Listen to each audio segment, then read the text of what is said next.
guys, and welcome back to Tea Thursdays. If you haven't already, please like, comment, and subscribe to this channel. And hit that post notification bell button to get a notification every time I spill some tea. So today I'm just drinking on a little bit of, I don't know what this is, Tizo. I know you guys know what that is, Tizo tea or something like that. It's hibiscus and something else, I don't know. But yes, so I'm drinking on that today. Let's get right into the tea for today. Yesterday, Dwayne Wade's ex-wife accused him of pressuring their trans daughter Zaya to change gender for his own financial gain. Now let me say this. First of all, Dwayne Wade's net worth is $170 million. He's not hurting for any money. I don't know Gabrielle's, but that's his wife. I don't know her net worth, but I don't think they're hurting for any money. What I think the problem is that the mom does not accept Zaya for who she is. Because if I'm not mistaken, I feel like Zaya, she lives with Gabrielle and Dwayne Wade. So, but I'm going to say this. You knew, and I'm talking to, his ex-wife, that your son was a certain way. You didn't want to accept it, but you knew that he was a certain way. They could be born gay. They could be born trans. They could be born feeling another way. You just have to learn to accept these kids for who they are. Because if not, then they go and then they try to kill themselves and stuff like that. And you the main one is just sitting there, my baby, I just didn't know. Just going on for no reason. Accept these kids for who they are. Because that is very important to their growth, to their adulthood, to everything. And for those who don't know, and I always say this, I am in a relationship with a guy, but I am also bisexual. So I'm part of the LGBT plus Q plus B plus.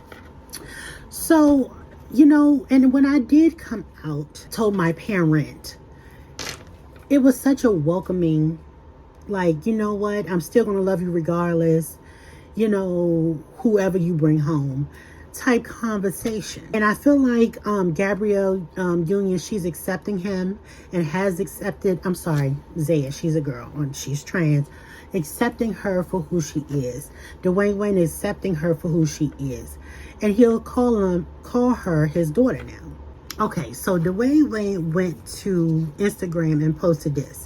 Since this must be the new way of parenting, I guess I have to address these allegations here, which is a damn shame. While I'm on a life-changing trip in our motherland, Africa, I received a social media post about me forcing our 15-year-old child to be something that she's not and to do something against her will. These are serious and harmful allegations that have hurt our children. While none of us are surprised by Shavonna's attempt to fight Zaya's identity and her unwavering attempts to drag my name through the mud, I'm very disappointed that she continuously found ways of centering herself and her needs without regards to her children.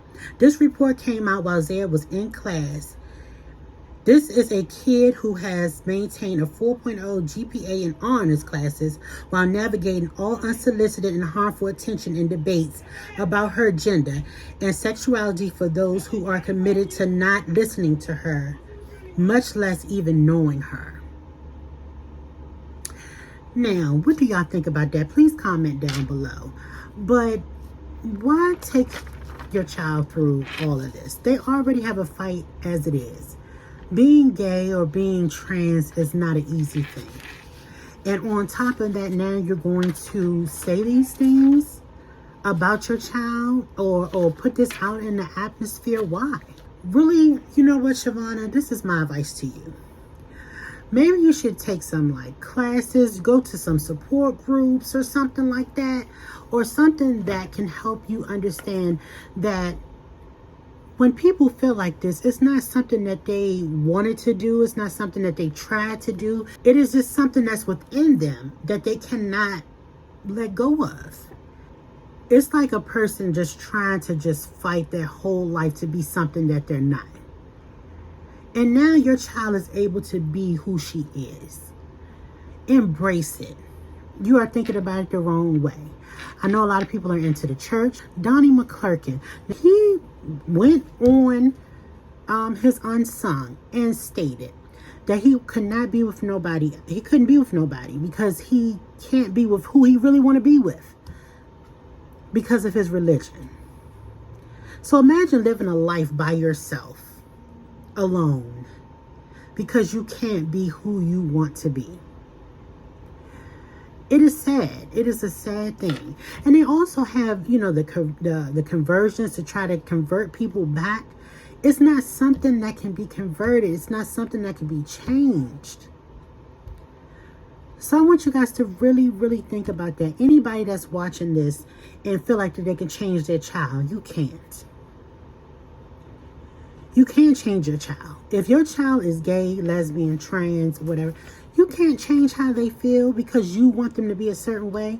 Everybody always have what they want their child to be, or have hopes and dreams or aspirations of what you want your child to be. But it does not always work out like that. It don't. But all that to say this, you can have dreams of what you want your child to be. But at the end of the day, your child is going to be who they are. I don't want to have to go that serious, but you know what? It's not going to always be all fun and games over here. It's going to also be some therapy over here as well. So I just hope that this video gets to a lot of parents, especially parents that are having doubts. You know, but just imagine, my thing is just imagine wanting to be something and love a certain person, but can't. Like that, you know how much that would tear somebody up inside and give them great anxiety and give them great depression and give them all these things.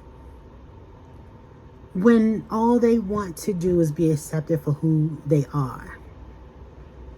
Let's go to the next subject. So this one on a lighter note, since we're talking about the LGBTQ community. I want to talk about Niecy Nash Betts and her husband, Jessica Betts. And I just want to kind of speak on their relationship because they got married back in 2020. And they broke the internet because nobody was expecting Niecy Nash to come over to the other side. Okay, but Niecy basically said too that she was never looked at another female in that way until she met Jessica. Now comment down below. I want anybody that has been in a heterosexual relationship and then decided that they were just going to turn the opposite way because they met somebody that was amazing and it just happened to be the same sex. Please comment down below. I would like to hear y'all stories. She was just on a talk show. She was talking about how she met her wife and everything and how they were friends at first and how she felt like she had to cover her in prayer. She said she didn't know why she felt like this, but she would pray for her and all those kind of things. And she said that she was just, you know, didn't know why she was doing this. But then later she got a divorce. And then, you know, she started hanging out more with Jessica. And that just kind of turned into a romance. And then in 2020, they were married. And she was just saying how she don't know how she identifies. And she said that her daughter did this whole thing where she made her watch, you know, this documentary on, you know, defining who you are in the LGBTQ plus. And she said that she was confused. So then she determined she was just sexual. And I thought that was cute. She said she's never looked at anyone, male or female, and seen them in the way that she see Jessica. And then she also said that she is the happiest that she's ever been. And that's one thing that she said on, I think it was Valentine's Day. Jessica had did all of this stuff for her. And she said, you know, she has never been this happy before. So this is the question that, you know, I ask people. And this was a question that was asked to me. You know, why do you think that people get into these relationships and the same-sex relationships and they're so much more happier? I just feel like it is more of people just seeing another person. And that's another thing that that Niecy says all the time is that she feels like she's fully seen. And being in a relationship with the same sex, especially, I want to speak on the female aspect of it, is because it's somebody that knows everything that you want. This person knows that, you know, this is how you want to be loved because they want to be loved the same way. This person know this is romantic things that I could do for you because I know that that's something that, you know, I would want done to me. So it's like the situation with that. I feel like that's the main reason why sometimes that happens. But sometimes you just fall for them. Another couple that happened to was Easy and Natalie. If you don't know them, they are a YouTube couple. They didn't start out as a YouTube couple. Easy was the one who was doing Vine and stuff before, and then Natalie got into her inbox one day, and then Natalie moved to where she was, and then they started doing content together. They also did a show on Zeus, and then they eventually started spending all their time together. And that's another key component. If you're spending time with, and this is a stud or anybody, once you start spending time with them, it's like it's an attachment that just happens. And it's something that, you know, you spend all this time together, you're talking, you're doing this, and somehow it's just like you get closer and closer and closer and closer, and then boom, there it is, y'all together. And that's how that is. That's how it happened with Easy and them. You know, they were spending all that time together. She was pretty much staying with Easy. And then, you know, next thing you know, Easy did this video. And then the next thing you know, she told her true feelings and how she felt. And then, boom, they was together. And Natalie has never been with a woman before. So it has a lot to do with the spending of the time. And, you know, you're spending all the time together, and then they low-key, if they like you, they're taking you out, they're doing these things that they would normally do in a relationship, and then the next thing you know, y'all together. So I would say that's my reasoning, but I want everybody to comment down below if you are in one of these situations. You was in a heterosexual relationship, and then all of a sudden, you know, you met a stud or something like that, and y'all start spending time together, and y'all together. So I would like to hear about your story. I just want to let you guys know that I wanted to put on my stripes today. Now, these are, I got some big girls. I don't know if y'all see them. You know, it's a lot of them. I'm a HLJK. I'm one of them, but I got a lot of these girls, and I'm really thinking about getting a reduction. So these are mine. You know, I didn't get no breast implants or nothing to make them bigger. None of that. They just grew. So yeah, I just wanted to let you guys know that. I hope everybody's having a great day. Like, comment, subscribe, hit that post notification bell button. But before we go, I just want to say that my prayers and thoughts are with Takeoff's family. He was shot and killed in Houston over a dice game. And yeah, I just pray for his family. You know, he was part of the Migos, so I just pray for them. All right, guys. Thanks for watching, and I'll see you in the next one. Bye.